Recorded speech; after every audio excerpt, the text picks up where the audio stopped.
بسم اللہ الرحمن الرحیم ولیال عشر، اور مجھے 10 راتوں کی قسم، والشفع والوتر، جفت کی قسم، طاق کی قسم، واللیل اذا یسر، مجھے رات کی قسم جب وہ ڈھلنے لگے، حل فی ذالک قسم الذی حجر، کیا ان میں سے کوئی ایک قسم بھی ایسی نہیں کہ جو صاحب عقل کو سوچنے پر مجبور کرے؟ جا ایتھا النفس المطمئنہ، اے نفس مطمئنہ، ارجعی الی ربک، لوٹ آ اپنے رب کی طرف، راضیتم مرضیہ، یہ دوسری اور تیسری سند ہے، اس حال میں کہ تو اس سے راضی ہے اور وہ تجھ سے راضی ہے، اور پھر چوتھی سند پروردگار نے بیان فرمائی، فادخلی فی عبادی، آ میرے بندوں میں داخل ہو جا، وادخلی جنتی، آ اور میری جنت میں داخل ہو جا۔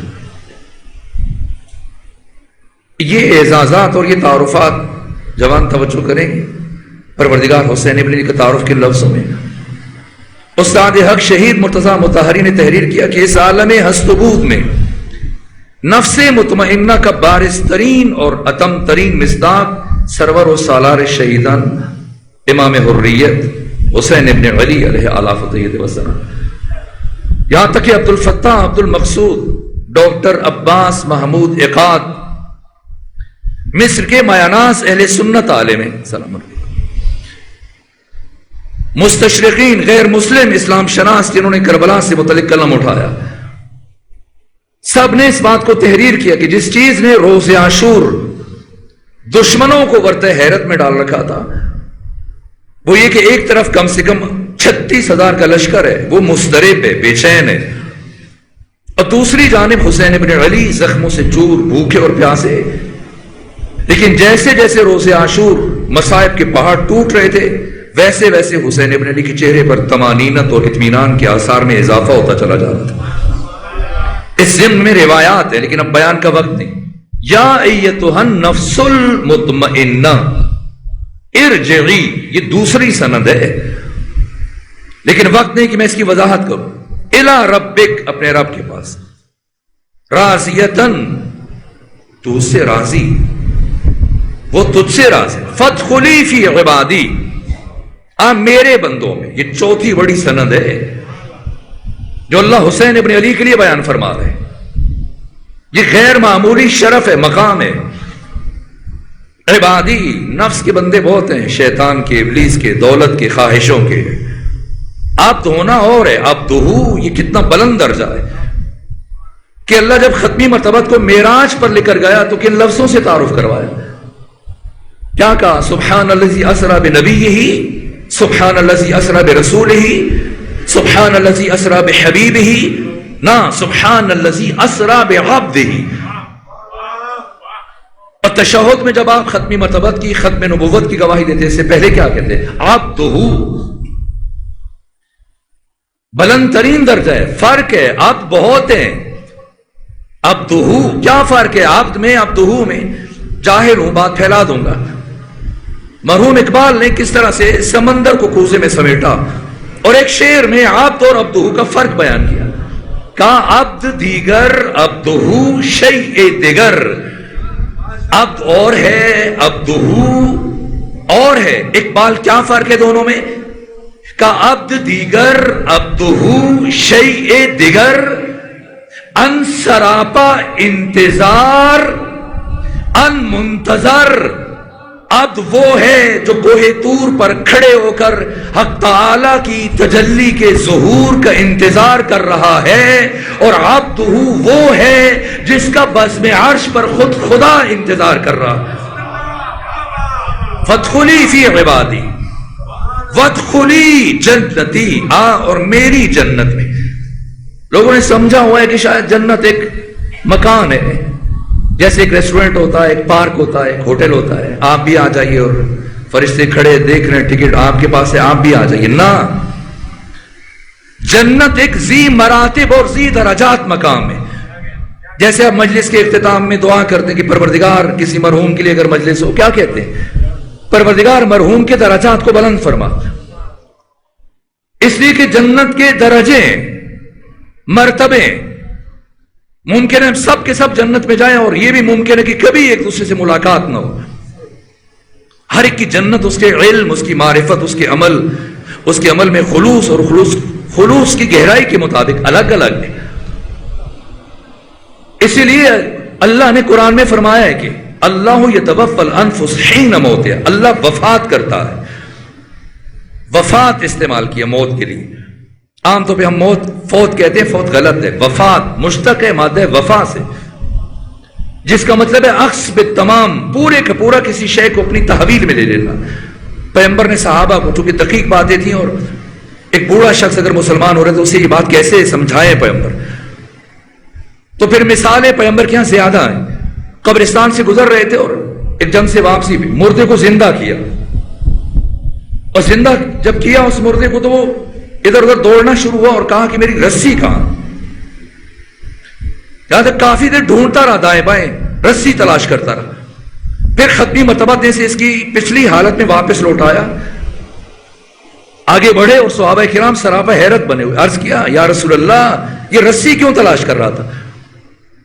فرمایا اس لیے کہ جب اس کی موت ہوئی تھی تو وہ اسی حالت میں موت ہوئی تھی، تب رسی تلاش کر رہا تھا. تو جب خدا اٹھائے گا، جس حالت میں انسان کی موت ہوگی اسی حالت میں اٹھائے گا. عالم مرا ہے تو عالم اٹھائے گا، کوئی جاہل مرا ہے تو جاہل اٹھائے گا. جس درجے میں اس کی موت ہوئی ہے قیامت کے دن، جنت میں یا جہنم میں، اس کے درجے کا تعین اس کے عمل کردار، اس کی معرفت کے مطابق ہوگا. یہ جو خدا فرما رہے کہ وادخلی جنتی، اس کا کیا مطلب ہے؟ اگر کوئی سمجھنا چاہے تو بہار الانوار کی 98 نمبر جلد میں علامہ باقر مجلسی نے یہ حدیث امام ششم سے ذکر کی کہ اہل جنت میں 70,000 نوری سال میں ایک مرتبہ سردار جنت حسین ابن علی کے چہرے کی زیارت کیا کریں گے. اس کا کیا مطلب ہے؟ اس کا مطلب یہ ہے کہ خود حسین ابن علی جس جنت میں وہ الگ ہے، اور خدا فرما رہے وادخلی جنتی، اس لیے کہ جنت جس میں مجھے اور آپ کو جانا ہے، اگر خدا ہمیں لے جائے، یہ کہاں ہے؟ جنت بیت المعمور میں، آسمان چہارم میں، عالم جبروت میں. اور یہ 14 جو اسماء خدا ہیں، ان کا تعلق عالم لاہوت سے ہے، عالم اسماء و صفات. جب کوئی نبی جا سکتا ہے، نہ کوئی ملک نہ فرشتہ جا سکتا ہے. بیت المعمور، آسمان چہارم، ملائکہ اور انبیاء کی آخری حد ہے. اس سے آگے نہ کوئی ملک ہے، نہ کوئی نبی، نہ کوئی رسول جا سکتا ہے. جن 14 کا مسکن ہے، اس کا مطلب ان کی جنت الگ ہے. اب سمجھیے، میں کبھی جوش ملی آبادی کا یہ شعر پڑھتا تھا، مجھے بہت اچھا لگتا تھا، لیکن اب جب سوچتا ہوں تو کہتا ہوں نہیں، بات جہاں سے بہت اوپر ہے. یہ جوش نے بہت ہوش میں کہا تھا کہ سر فرشتوں کے یہاں، کربلا والوں کے تعارف میں، سر فرشتوں کے یہاں آج بھی خم ہوتے ہیں. بات پہنچے گی؟ سر فرشتوں کے یہاں آج بھی خم ہوتے ہیں. ایسے انسان رسولوں میں بھی کم ہوتے ہیں. خوبصورت شعر ہے.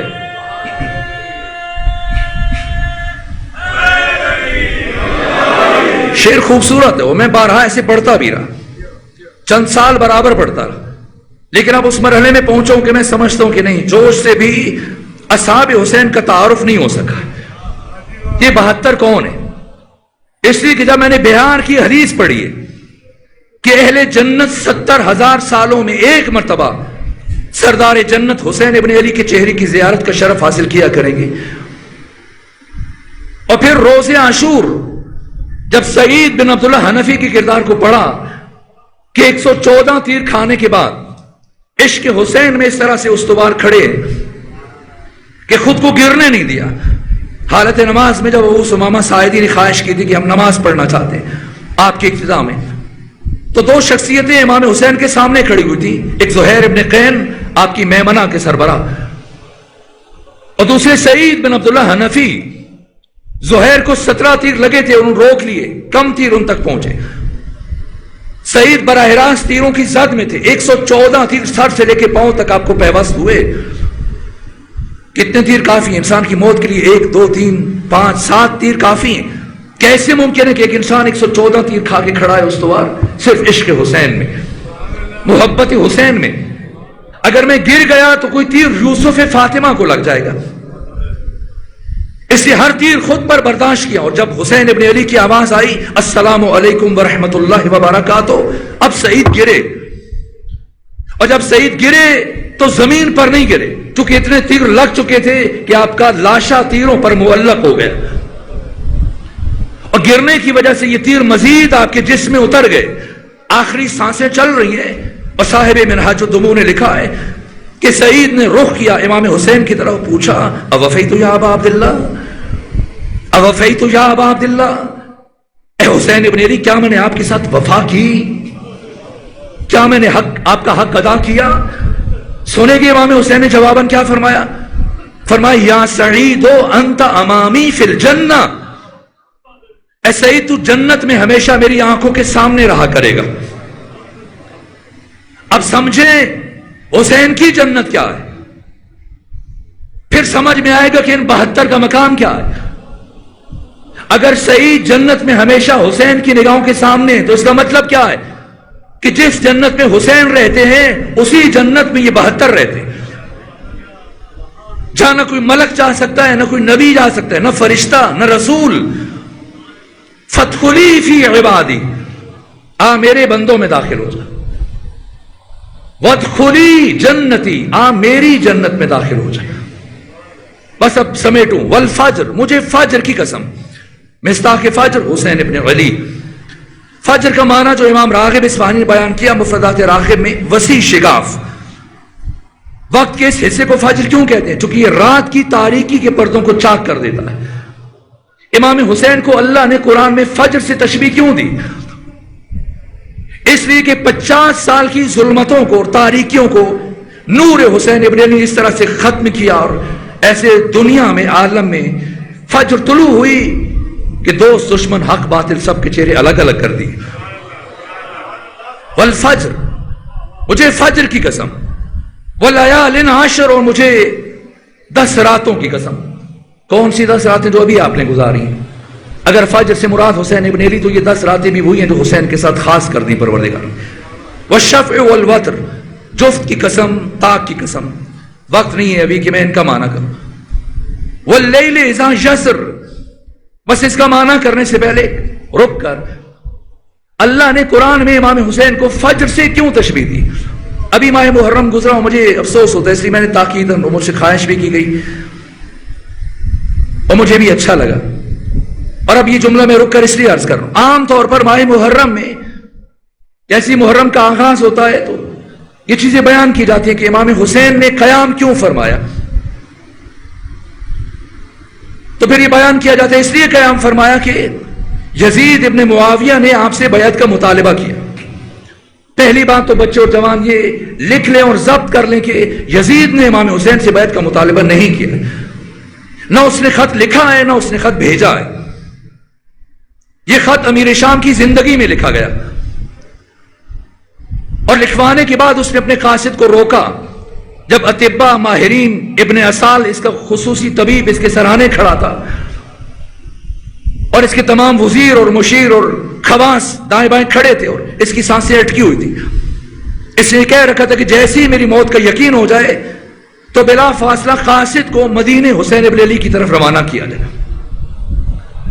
تو خط لکھا بھی حاکم شام نے اور بھیجا بھی حاکم شام نے. یزید اس وقت مدینے میں موجود، شام میں موجود نہیں تھا، حتیٰ باپ کے جنازے میں بھی نہیں تھا. حاکم شام کا جنازہ یا نماز جنازہ اس کے سپہ سالار، اس کے جرنیل ضحاک بن قیس نے پڑھایا، اور یزید کافی دنوں سے غائب تھا. یہاں تک اس نے اپنے سپاہیوں کو مختلف اطراف میں روانہ کیا جہاں پہ اس کو احتمال تک یزید ہو سکتا ہے.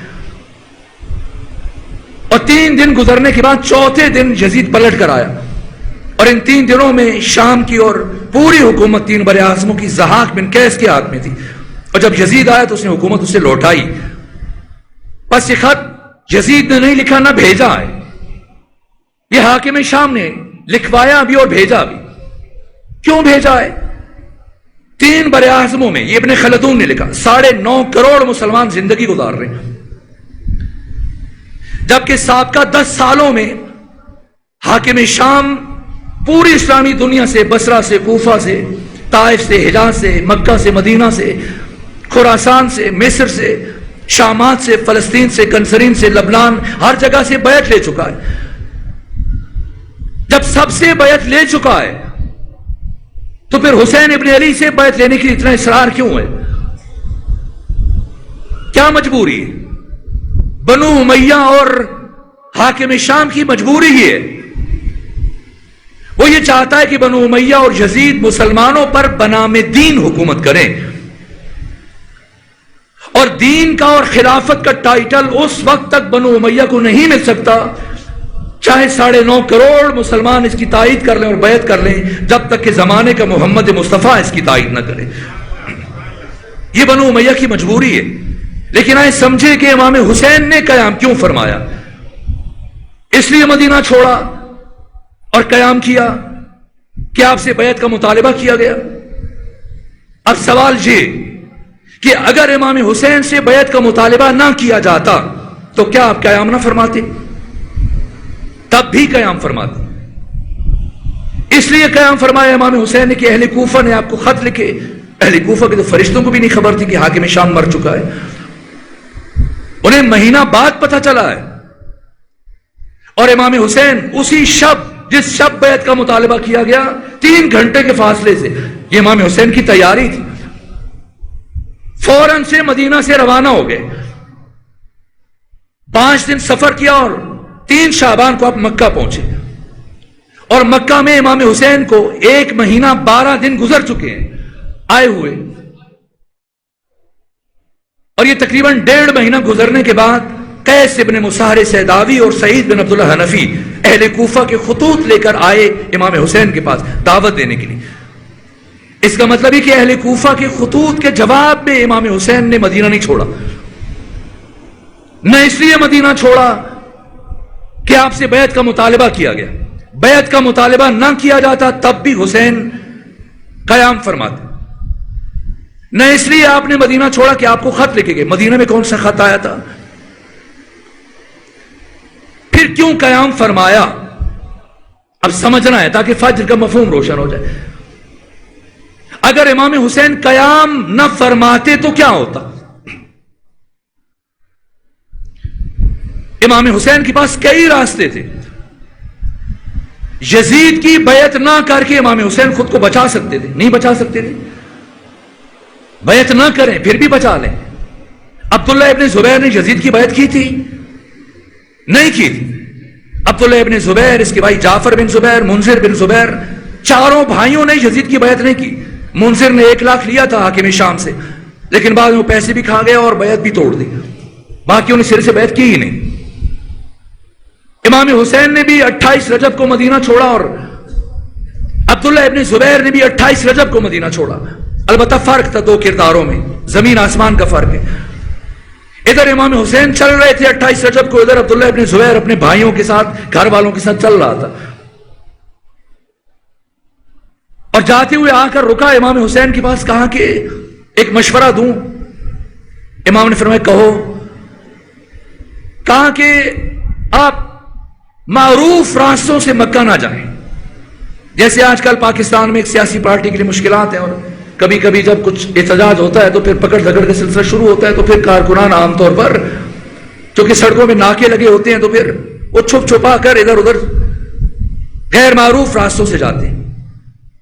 تو اب اس نے مشورہ دیا، کربلا کیوں سرمدی ہے، کیوں ابدی ہے، کیوں آفاقی ہے، کیوں لازوال ہے؟ کہا حسین ابن علی میرا مشورہ ہے کہ آپ مخفی راستوں سے جائیں، چھپتے چھپاتے، صحراؤں سے، جنگلوں سے، معروف جو بڑی شاہراہ ہے اس راستے سے نہ جائیے۔ کہ کیوں؟ کہ مبادا آپ کو گرفتار کر لیا جائے، راستے میں نقصان پہنچایا جائے۔ امام نے فرمایا عبداللہ میں معروف راستوں سے جاؤں گا۔ کیوں؟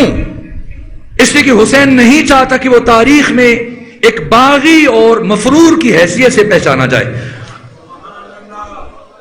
میں معروف راستوں سے جاؤں گا، اور جو بھی خطرہ پیش آئے گا میں اس کا سامنا کروں گا۔ اور پھر یہ عبداللہ ابن زبیر یہ بھی تقریباً امام کے ساتھ ساتھ 1 آدھ دن کے وقفے سے پہنچ گیا مکہ میں۔ 4 مہینے 5 دن امام حسین مکہ میں رکے جناب خدیجہ کے گھر میں. یہ بھی رکا رہا. اس بیچ میں اس نے کوئی کام نہیں کیا. جیسے ہی امام حسین 8 ذی الحج کو کوفہ کی طرف روانہ ہوئے, بلا فاصلہ عبداللہ ابن زبیر فعال ہو گیا اور پہلے سے لوگوں سے ملاقاتیں کر رہا تھا. امام حسین کے نکلنے کی دیر تھی, اس نے لوگوں سے بیعت لینا شروع کر دی اپنے لیے یزید کے خلاف, اور کچھ دنوں میں اہل مکہ سے بیعت لینے میں کامیاب ہو گیا. پھر مدینے کی طرف بڑھا اہل مدینہ سے. اس کے بعد کربلا کا واقعہ ہو چکا تھا, اہل عراق سے بیعت لی اس نے, پھر اہل مصر سے لی, اہل ایران سے لی. کرتے کرتے یزید سے 2 گنا بڑی حکومت بنانے میں کامیاب ہو گیا عبداللہ ابن زبیر. اور یزید کی حکومت سمٹ کر شام, کنسرین, لبنان, فلسطین تک محدود ہو گئی. اور یزید نے 2 مرتبہ کوشش کی, حملہ کیا عبداللہ ابن زبیر پر اور ناکام ہوا.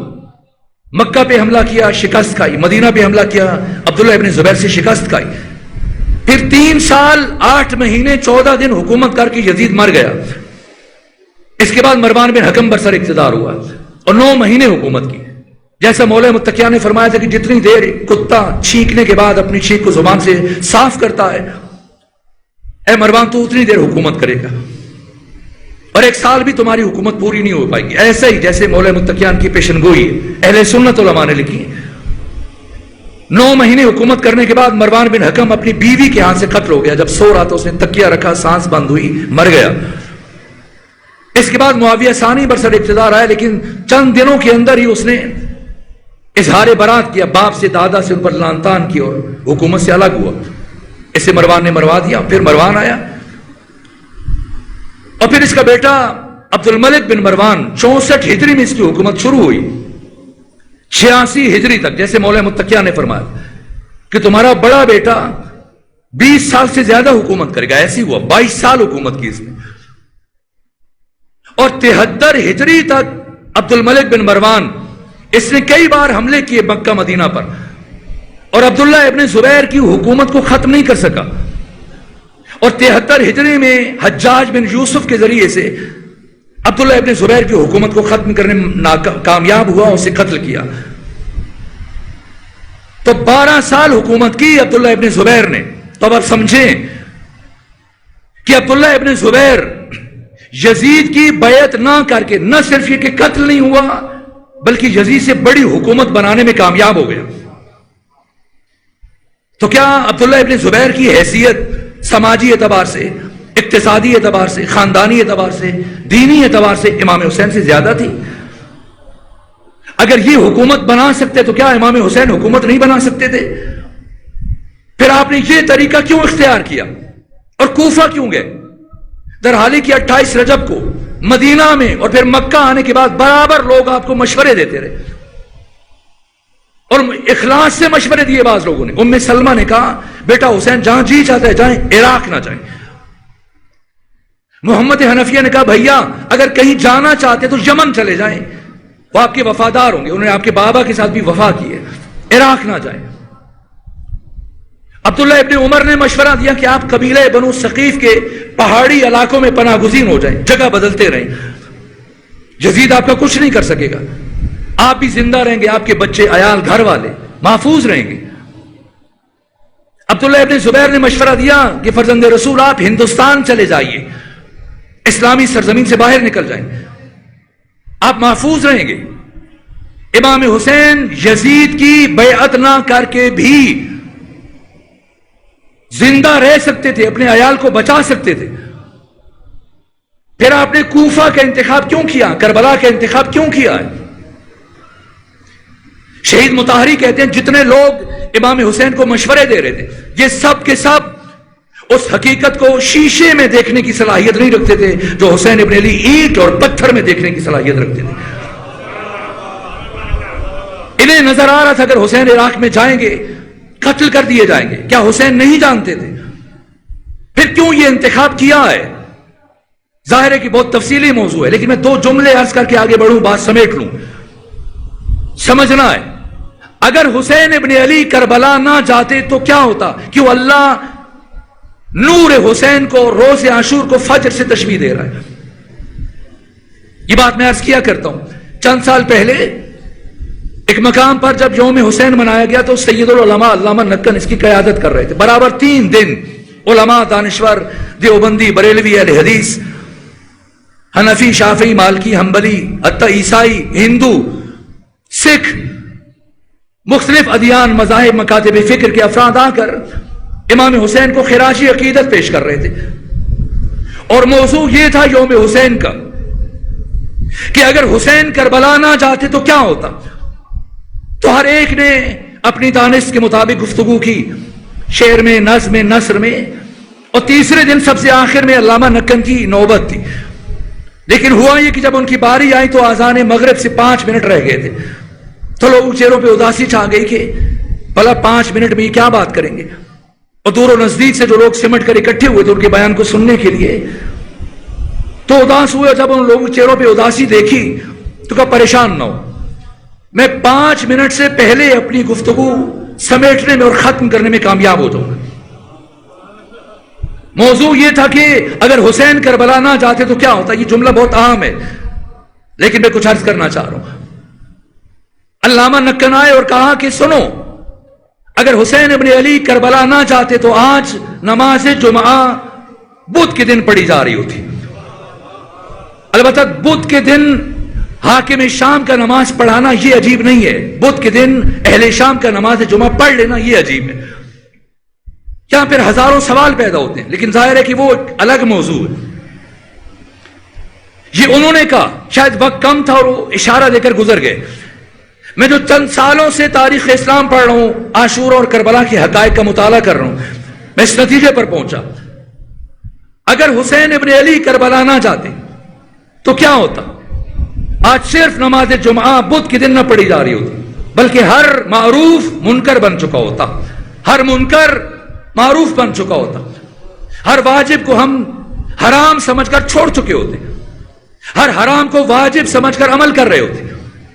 ہمارے گھروں میں شراب کو زمزم سے زیادہ اہمیت مل چکی ہوتی ہے. اور اگر مختصر کیا جائے، ہمارے گھروں میں، شادی حالوں میں، عبادت گاہوں میں، ہماری محافل میں ایک مولوی صاحب ٹوپی پہن کے آتے یا سر پر ردا، دستار پہن کے، کندھے پر ردا اوڑھ کر آ کے ایک ماں کا اس کے سگے بیٹے کے ساتھ، ایک بھائی کا اس کی سگی بہن کے ساتھ نکاح پڑھ کے چلے جاتے.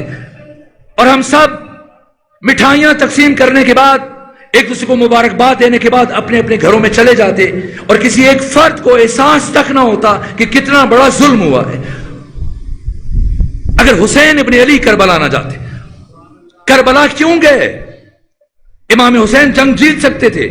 یہ ابو جعفر یعقوب کلین نے اس حدیث کو بیان کیا ہے، شیخ توسی نے اپنی امالی میں اس حدیث کو بیان کیا ہے. 5ویں امام محمد باقر، جب عبداللہ ابن عمیر کلبی کی شہادت ہوئی تو خدا نے، امام باقر فرماتے ہیں، شیخ توسی جیسی شخصیت نے نقل کیا کہ خدا نے حسین سے خود گفتگو کی اور کہا حسین کیا چاہتے ہو؟ کامیابی چاہتے ہو تو یقینی کامیابی دیتا ہوں، یا میری لقاء اور مجھ سے ملاقات چاہتے ہو؟ امام باقر فرماتے ہیں کہ میرے جد حسین نے لقاء خدا کا انتخاب کیا، ورنہ جو لشکر ہے، میں نے خود پڑھا معتبر کتابوں میں، جناب عباس نے جو بنو ہاشم سے شب عاشور گفتگو کی، کہا کہ علی اکبر، قاسم، اون محمد، جوانان بنو ہاشم سے خطاب کرتے ہوئے فرمایا کہ کل ہم دشمن کے لشکر کو 2 حصوں میں بانٹ دیں گے، آدھے لشکر کے ساتھ میں مقابلہ کروں گا. علی اکبر سے کہا کہ باقی جو آدھا لشکر ہے اس کے آدھے کا آدھا، 1/4، اس کے ساتھ آپ اور بنو ہاشم کے جوان مقابلہ کریں گے اور باقی اصحاب جو چوتھا حصہ ہے وہ ان کی سپرد کریں گے، اور میں خود بھی اس لشکر کا صفایا کر کے ان کی مدد کے لیے پہنچ جاؤں گا. یہ حقائق ہیں. امام حسین جنگی طور پر کامیاب ہو سکتے تھے اور خدا نے خود حسین کو انتخاب دیا، لیکن امام حسین نے کیوں انتخاب کیا؟ اس لیے کہ دین غیرت خدا، ناموس خدا ہے. امام چہارم علی زین العابدین سے پوچھا گیا خدا غیور ہے؟ فرمایا ہاں خدا غیور ہے، خدا غیرت کا خالق ہے. کہ کیا دلیل ہے اللہ کے غیور ہونے پر؟ کہ خدا کی غیور ہونے پر دلیل یہ ہے کہ اس نے جو چیزیں حرام ہیں انہیں حرام قرار دیا، اور جو چیزیں آج حلال ہیں انہیں خدا نے حلال قرار دیا. یہ غیرت الہیہ کا مظہر ہے. تو اب اس دین کو اسی حالت میں باقی رکھنے کے لیے، ناموس بشر، غیرت انسانی، اخلاقی قدروں کو باقی رکھنے کے لیے، ورنہ ہمت نہیں پڑتی کہ میں بنو امیہ کا کردار آپ کے سامنے بیان کروں. کیا کردار تھا بنو امیہ کے گھروں میں، آپ پریشان ہو جائیں گے. اور سب سے بڑھ کر یزید کا کردار جو اس نے کیا ہے، یہ کسی اور موقع پہ عرض کروں گا، وقت نہیں، بس نتیجہ لوں.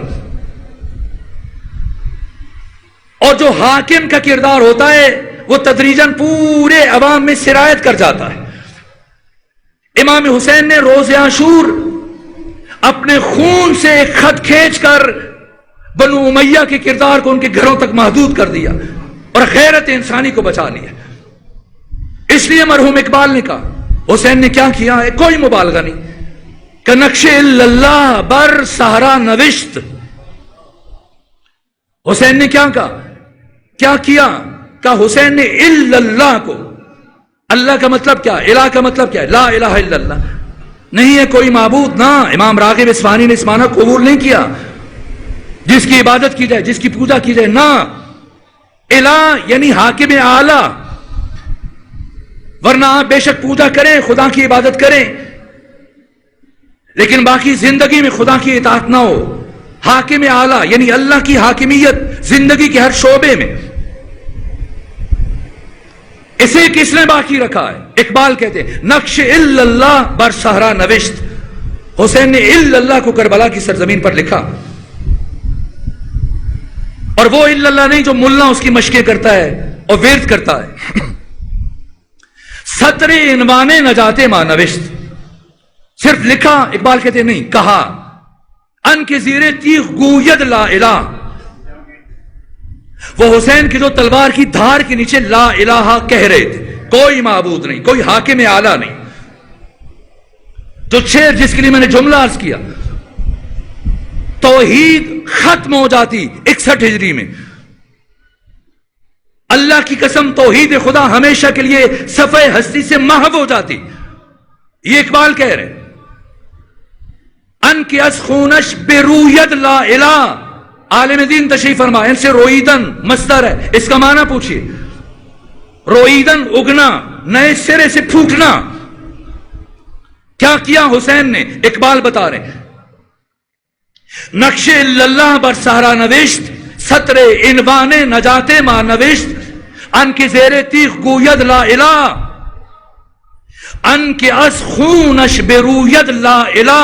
وہ حسین کے جس کے خون کے ایک ایک قطرے سے لا الہ الا اللہ اثر نو پھوٹ رہا تھا. پھر سے توحید کس نے بچائی ہے؟ ورنہ توحید حسین نے تو خود کہا جب سنا کہ یزید حاکم بنا، کہا وہ علی الاسلام السلام. ان کے بخشت بے یقین آ رہا یقین، ان کے لرزت السجود او زمین. فجر، حسین فجر سے مراد نماز فجر بھی ہے. کتنی نمازیں؟ 5. سب سے پہلے کون سی نماز فرض ہوئی ہے جی؟ ظہر، پھر عصر، پھر مغرب، پھر عشاء، پھر فجر. اور جا کے دیکھیے سیرت کی جتنے بھی کتابیں ہیں، شبلی نعمانی جو 1857 میں پیدا ہوئے عیسوی میں، اور 1914 میں 57 برس کی عمر میں ان کی وفات ہوئی. سیرت النبی لکھی، پہلی 2 جلدیں، پھر وفات ہوئی. ان کے شاگرد سید سلمان ندوی نے اسے مکمل کیا. اور پھر اوپر جائیے اور سیرت النبی پر سب سے پہلی کتاب جو ابن اسحاق نے لکھی اور ابن حشام نے لکھی، اور پھر جتنی بھی کتابیں اس موضوع پر سب کو اٹھائیے، سب نے بالاتفاق لکھا ہے. مکہ میں ان 5 نمازوں کی رکعتوں کی کل تعداد 10 تھی. 2 ظہر کی، 2 عصر کی، 2 مغرب کی، 2 عشاء کی، 2 فجر کی. اور مدینہ پہنچنے کے دوسرے سال بعد مزید 7 رکعتوں کا اضافہ ہوا. کیسے؟ ظہر کی 2 رکعتوں میں مزید 2 رکعتیں بڑھ گئیں، عصر میں 2، مغرب کی 1 رکعت، اور عشاء کی 2 رکعتوں کا اضافہ ہوا. لیکن فجر کی 2 رکعتوں کو بدستور 2 رکھا گیا. خمینی بت شکن آیت اللہ حسن زادہ عاملی اور عرفاء نے اور مفسرین امامیہ نے اس کی تفسیر میں لکھا ہے کہ زور کی 2 رکعتوں کا اضافہ کیوں ہوا مدینہ پہنچنے کے بعد. کہ اول جعل میں شعر مقدس نے مکہ میں زور کی یہی 2 رکعتیں قرار دی تھی خدا نے، لیکن مدینہ پہنچنے کے بعد جو 2 رکعتوں کا اضافہ ہوا یہ اعزاز مصطفیٰ میں، یہ 2 رکعتیں عزت مصطفیٰ کی تجلی کا مظہر ہیں. اور عصر کی 2 رکعتیں جو مدینہ پہنچنے کے بعد فرض ہوئی مسلمانوں پر، یہ عزت مصطفیٰ کی تجلی کا مظہر قرار پائی. اور مغرب کی 1 رکعت اعزاز فاطمہ زہرا میں فرض کی گئی،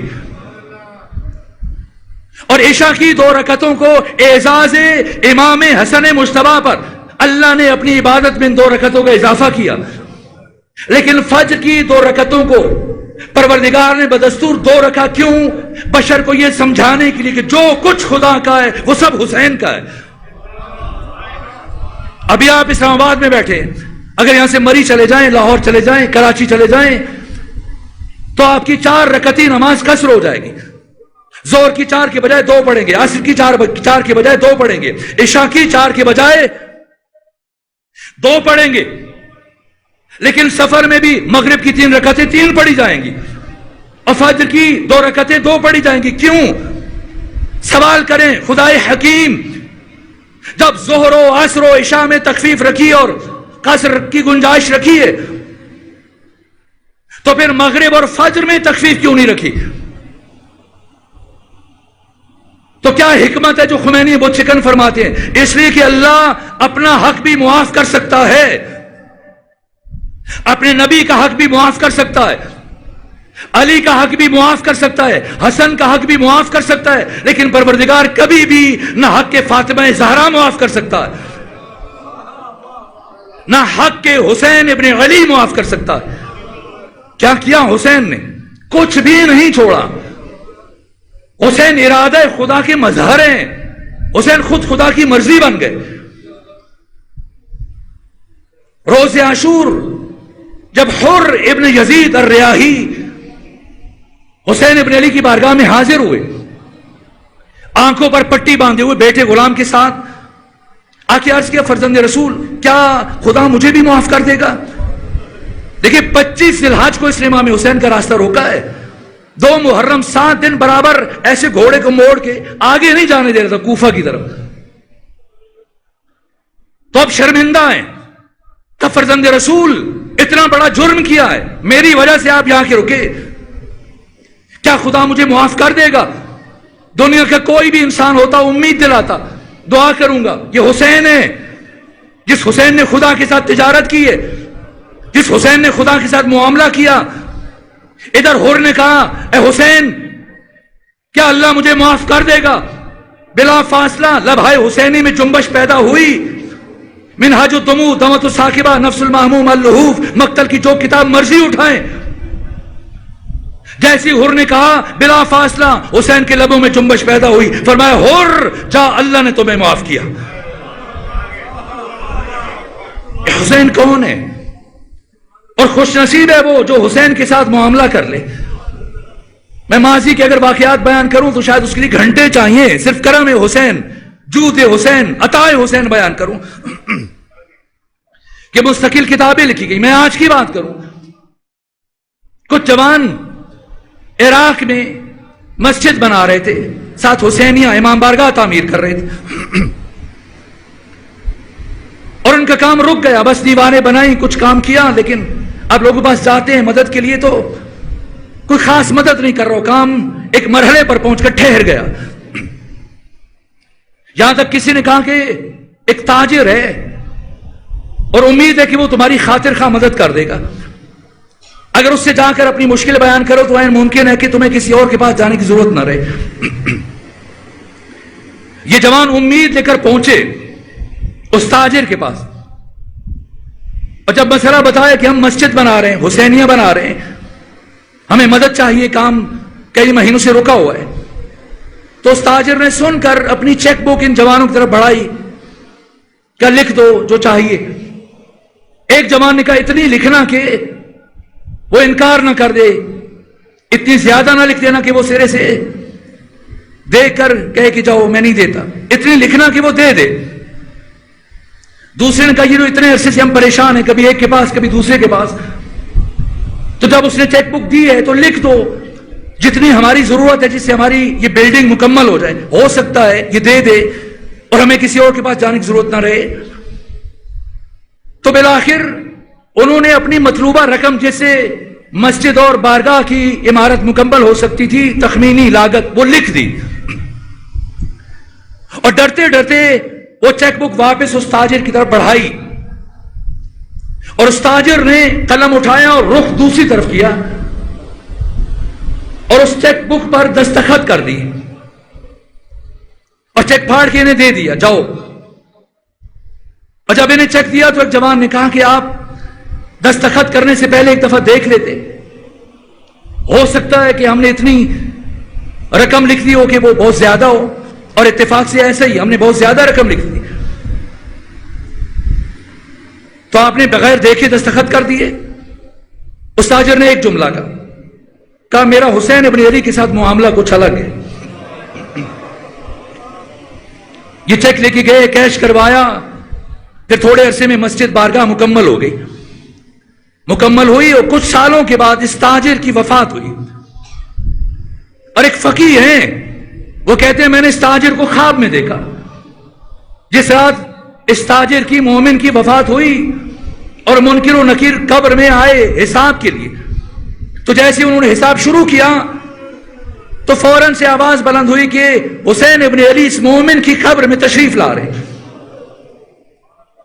اور جب آقا تشریف لائے تو منکر و نکیر سے کہا کہ اس مومن کا دفتر عمل میری طرف بڑھاؤ، اور جب دفتر عمل بڑھایا گیا تو حضرت نے قلم ہاتھ میں لیا اور دوسری طرف رخ کیا اور دستخط کیے، اور ان فرشتوں سے کہا کہ میں اس مومن کی شفاعت کرتا ہوں اور اب تم کو اس سے کوئی سروکار نہیں ہونا چاہیے۔ تو ان فرشتوں نے کہا یہ فقیہ ہیں، مجتہد ہیں، خواب میں دیکھا۔ فرشتے کہتے ہیں آقا حسین ابن علی آپ اس کی شفاعت کرنے سے پہلے، دستخط کرنے سے پہلے ایک نظر دیکھ لیتے، ہو سکتا ہے اس کے گناہ اتنے زیادہ ہوں کہ لائق کی شفاعت نہ ہو۔ تو امام حسین نے بس ایک جملہ ارشاد فرمایا ہمارا اس مومن کے ساتھ معاملہ الگ ہے۔ اگر کوئی حسین کے ساتھ معاملہ کر لے، کوئی سمجھ سکتا ہے حسین کتنے کریم ہیں۔ سید ابن طاؤس نے اپنے مقتل اللحوف میں لکھا ہے علی اصغر کی شہادت کے بعد حسین ابن علی خیام کے دروازے کے قریب بیٹھ کر زار زار رو رہے، گریا کر رہے۔ ثانیہ زہرا آگے بڑھی، پوچھا بھیا حسین کیوں رو رہے؟ علی اکبر کو یاد کر کے، عباس کو یاد کر کے، علی اصغر کو یاد کر کے؟ فرمایا نہیں۔ حیرت سے پوچھا پھر کیوں رو رہے ہیں؟ دشمن کے لشکر کی طرف اشارہ کیا، فرمایا اب کی اللہ اولائے الذین سیدخلون النار بسببی، بہن زینب میں ان پر رو رہا ہوں کہ انقریب میری وجہ سے ہمیشہ کے لیے جہنمی بن جائیں گے۔ کوئی سمجھ سکتا ہے حسین کی کرم کی انتہا کہاں تک ہے، حد کہاں تک ہے؟ فجر مجھے حسین کی قسم ہے، ولیال عشر، اور مجھے 10 راتوں کی قسم، والشفع والوتر جفت کی قسم، طاق کی قسم، واللیل اذا یسر رات کی قسم جب وہ ڈھلنے لگے۔ بس اب وقت نہیں بچا کہ اس سے آگے بڑھا جا سکے۔ یہ کون سی رات ہے؟ یہ شب عاشور ہے۔ اگر کوئی شب عاشور کو سمجھنا چاہتا ہے تو لازم ہے کہ رک کر پہلے شب ہجرت کو سمجھے، اس لیے کہ جو کچھ شب ہجرت ہوا بے عین نہیں وہی شب عاشور ہوا۔ شب ہجرت کیا ہوا؟ قرآن نے بیان کیا، وَمِنَ النَّاسِ لوگوں میں سے ایک، من جو یشری بیچتا ہے، نفسہ اپنا نفس، اپنی جان، کس کے بدلے میں؟ ابتغاء مرضات اللہ، خدا کی رضا کے بدلے میں۔ لوگوں میں سے ایک ایسا ہے جو شب ہجرت اپنی جان بیچتا ہے، خدا کی رضا خریدتا ہے۔ کیا تجارت کی علی ابن ابی طالب نے؟ شب ہجرت۔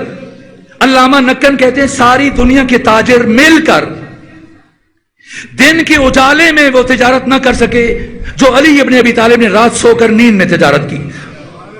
کیا بیچا ہے؟ کیا خریدا ہے؟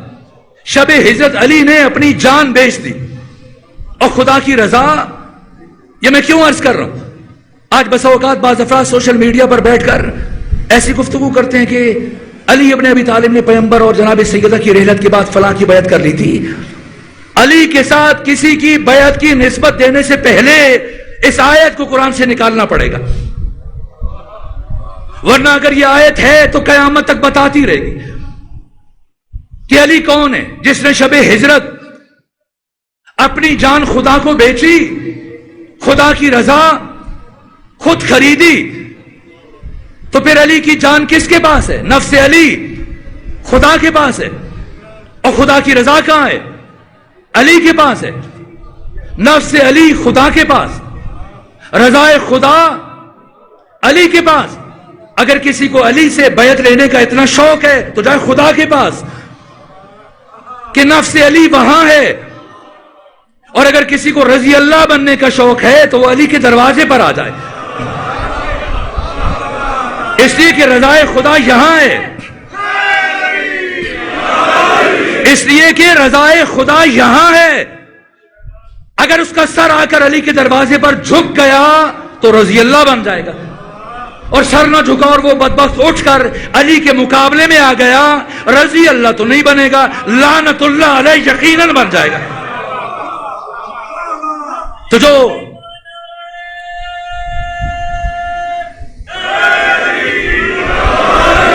شب ہجرت ہوا وہی شب عاشور ہوا۔ کیا فرق ہے؟ شب ہجرت ایک انسان نے اپنی جان خدا کو بیچی ہے، ایک انسان نے خدا سے معاملہ کیا ہے، اور شب عاشور 72 نے اپنی جان خدا کو بیچی۔ ورنہ جب حسین ابن علی نے فرمایا کہ جاؤ میں تم سے راضی ہوں، کیا کوئی ایک فرق بھی اٹھا جب حضرت نے بیعت اٹھا لی؟ اب ممکن ہے مورخ یہ کہہ دے کہ اس لیے نہیں اٹھ رہے تھے کہ یہ سب کے سب حسین ابن علی کو مالک کی جنت سمجھتے تھے کہ اگر اٹھیں تو یقینی جنت ہاتھ سے چلی جائے گی۔ اب حضرت نے دوسری سند ارشاد فرمائی، جاؤ میں تمہیں جنت کی ضمانت دیتا ہوں۔ کوئی 2 رکعتی ملا جنت کی ضمانت دے رہا ہے؟ وارث جنت، سردار جنت، مالک جنت حسین ابن علی جنت کی ضمانت دے رہے ہیں۔ کوئی ایک فرد بھی اٹھا ہے؟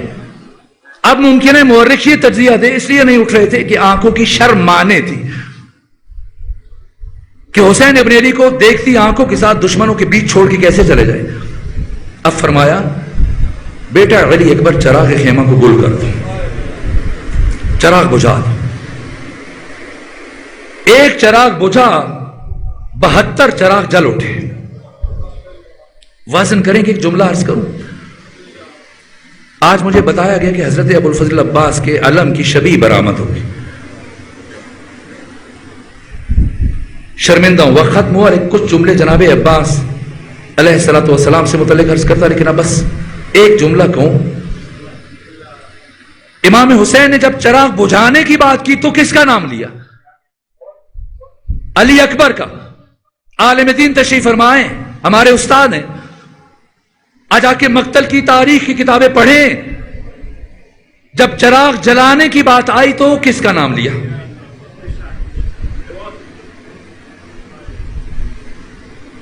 پھر وزن کیجیے گا عباس کون ہے؟ یہ کہنا امام حسین کا کہ عباس چراغ روشن کریں، اس کا مطلب کیا ہے؟ کوئی بھی جا سکتا ہے، عباس نہیں جا سکتا۔ عباس مجسم وفا ہے، عباس سراپا وفا ہے۔ کیا کردار ہے جناب عباس کا؟ کاش کچھ جملے کہہ سکتا، لیکن اب وقت تمام ہو چکا۔ امام حسین نے پورے لشکر کا انتخاب 10 سالوں میں خود کیا، ایک ایک سپاہی کو چنا ہے۔ اب میں اصحاب کا تعارف وقت نہیں بچا ورنہ کچھ عرض کرتا، لیکن امام حسین نے اپنے علمبردار کا انتخاب خود نہیں کیا ہے۔ کس نے کیا ہے؟ حسین ابن علی کی مادر گرامی فاطمہ زہرا ہے، اور آپ کے بابا علی ابن ابی طالب نے۔ مولا متقیہ نے اپنے بڑے بھائی جناب عقیل کو بلایا اور فرمایا عقیل آپ ماہر علم انصاب عرب ہیں، جائیں ڈھونڈیں، کسی ایسے شجاع خاندان کو تلاش کریں جس سے ایسی باصفا خاتون میسر آ جائے جو کربلا میں مجھے میرے بیٹے حسین کی فوج کا علمبردار دے سکے.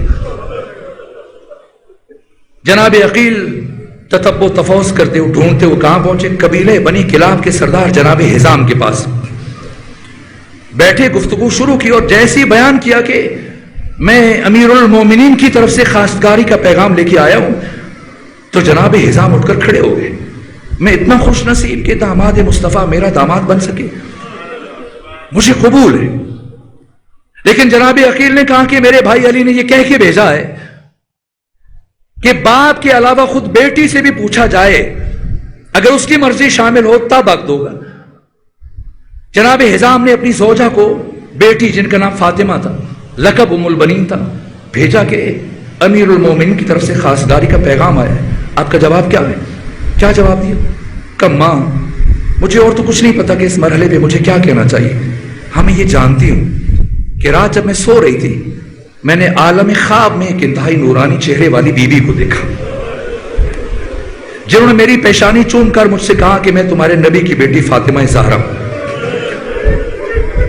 اور اے ام البنین میں تجھے مبارکباد دیتی ہوں کہ عنقریب تو میرے بیٹے عباس کی ماں بننے والی ہے. پھر عقد ہوا، اور وہ دن جس دن جناب عباس دنیا میں آئے اور مولا متقیان نے آپ کے کان میں آذان کی، اقامت کی، ثانی زہرا آگے بڑھی اور کہا بابا کچھ لمحوں کے لیے بھیا عباس میرے ہاتھوں پہ رکھیں. ثانی زہرا نے جناب عباس کو ہاتھوں پہ اٹھایا اور پھر کان میں کچھ لفظ کہے اور دوبارہ سے بابا کی گود میں رکھا. علی پوچھتے ہیں بیٹی زینب آپ نے اپنے بھائی عباس کے کان میں کیا کہا؟ کہ بابا اپنی ماں فاطمہ زہرا کی وصیت پر عمل کر رہی تھی.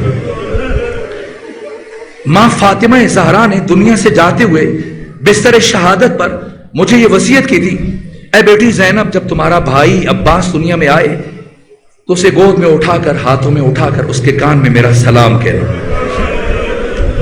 کہنا عباس ماں فاطمہ زہرا تمہیں بہت یاد کرتی تھی. اب وقت نہیں ہے اور سکت بھی نہیں کہ میں حضرت کی تفصیلی شہادت بیان کروں. اب میں مناسب سمجھتا ہوں کہ جناب عباس کے دو درد اور دو دکھ بیان کر دوں. ایک دکھ جو جناب عباس کو زندگی بھر رلاتا رہا، دوسرا دکھ جس نے جناب عباس کو شہادت کے بعد رلایا. پہلا دکھ جو زندگی بھر جس پر گریا کرتے رہے. میں نے روایتوں میں دیکھا، اس کو عام طور پر بیان کرتا ہوں. ایک دن مولا متقیان جب گھر میں داخل ہوئے تو دیکھا کہ ام البنین مضطرب ہیں اور پریشانی کے عالم میں گھر کے سین میں چل رہی ہیں. حضرت نے پوچھا ام البنین کیا ہوا، کیوں بے چین ہے، کیوں مضطرب ہے؟ عرض کیا آقا بہت وقت گزر گیا، عباس گھر سے باہر ہے. حضرت نے فرمایا عباس چھوٹے نہیں ہیں، واپس آ جائیں گے. کہا کہ میں حاسدین مدینہ سے ڈرتی ہوں، مبادا کوئی میرے بیٹے عباس کو نقصان نہ پہنچا دے. اگر آپ کے لیے باعث زحمت نہ ہو تو عباس کو تلاش کر کے لے آئیے. ام البنین کی خواہش کے احترام میں علی چلے. کہاں پہنچے؟ جنت البقیع میں کسی قبر کے قریب عباس کھڑے گریا کر رہے تھے. علی قریب پہنچے، سنے عباس کیا کہہ رہے ہیں. جب قریب پہنچے تو سنا عباس کہہ رہے تھے اے بی بی میں نے سنا ہے کسی ظالم نے آپ کے اوپر جلتا ہوا دروازہ گرا ہے.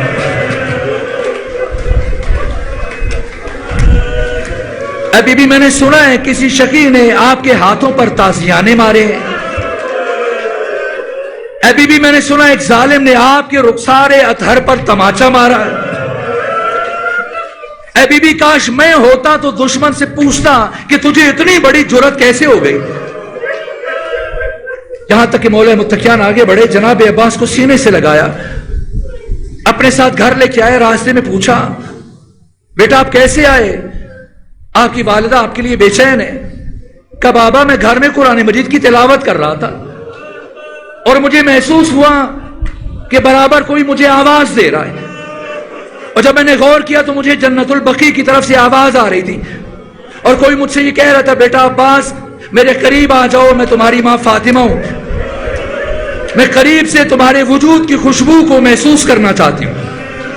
یہ وہ دکھ تھا جس نے جناب عباس کو زندگی بھر رلایا، اور ایک وہ دکھ تھا جس نے جناب عباس کو شہادت کے بعد بھی رلایا ہے.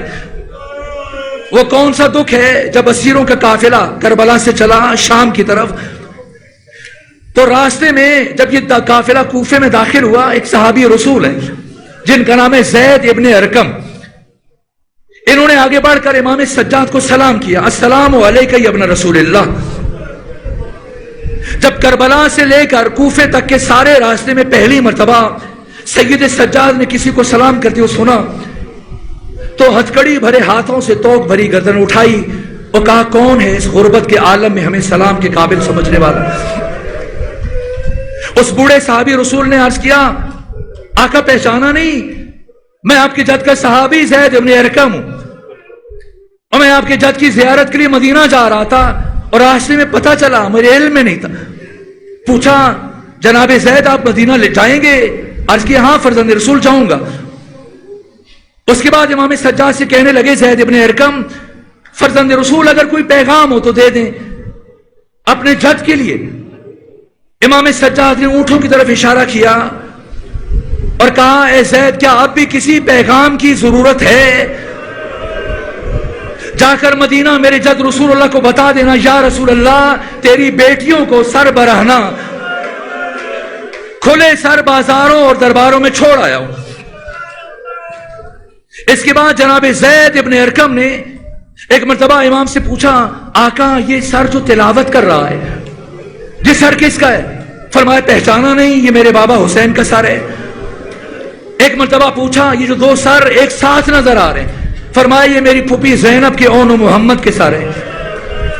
ایک مرتبہ پوچھا، فرزند رسول یہ جو چھوٹے سے نیزے پر ایک پیارا سا سر نظر آ رہا ہے؟ فرمایا، زید تو اسے قیامت تک نہیں پہچان پائے گا، یہ میرے 6 مہینے کے بھائی علی اصغر کا سر ہے، جسے قبر سے نکال کر دوبارہ ذبح کیا گیا اور بعد میں نیزے پر بلند کر دیا گیا۔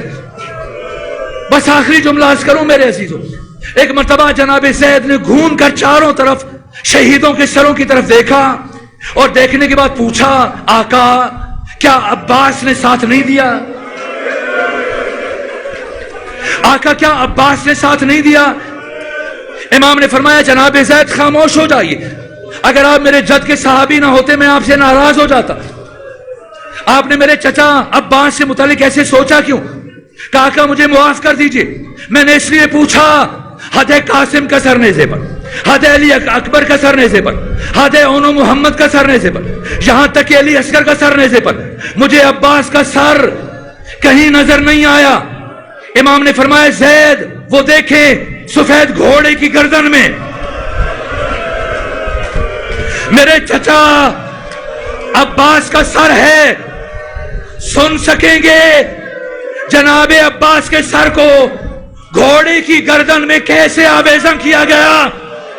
صاحب منہاج الدموع نے لکھا، صاحب ریاض القدس نے لکھا، دشمنوں نے جناب عباس کے ایک کان سے دوسرے کان تک سوراخ کیا،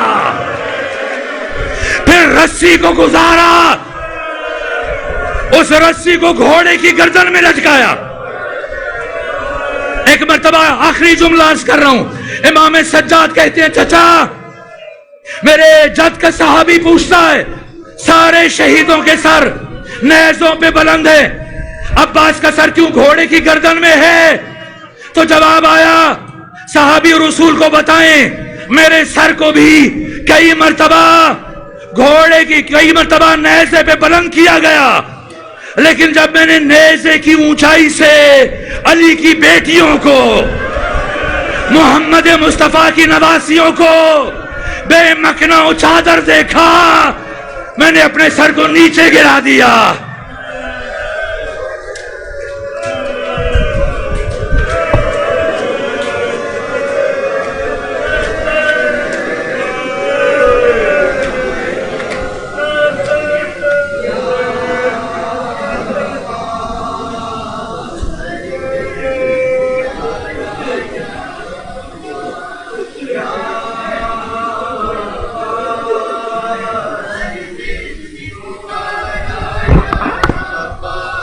یا